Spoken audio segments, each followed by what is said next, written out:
August siguro yun kasi meron nag-ano dito na kung sasali daw ako sa Pinoy. Tinitingnan ko nga sila, naka-uniform sila. Tinitingnan, bakit hindi ako dinadaanan? Sabi ko, ba't hindi ako inaano dito? Pwede ba ako dyan? Sabi niya, pwede tita, hindi lang kuno kita matsimpuhan, sabi niya gano'n. Inimbitahan na nila ako.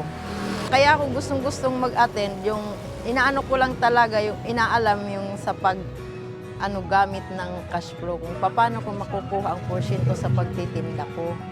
Kasi basta lang ako banat ng banat, pamili ng pamili, wala lang, basta. Pero nung ng Happy Noy, mas lalo akong na-excite sa mga sumusunod. Kasi yung sa cash flow ako na naging interesado.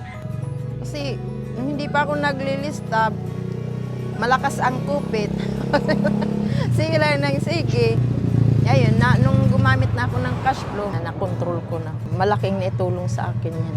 Alam ko kung gaano karami ang mga stocks. Kasi nung dati, panay na lang ang bili ko kasi kahit marami ng stocks, yung iba na expired na pala. Nung magkaroon ng cash flow, inaalam ko na lang kung ano talaga ang mabili, yung iba iniiwanan ko na lang. Nakita ko sa na dumagdag yung kita ko. Dahil sa mga lista, minsan nakikita ko talaga sa isang linggo kung magkano ang kita ko. Tuwing linggo naman nag-ano siya, inventory ba?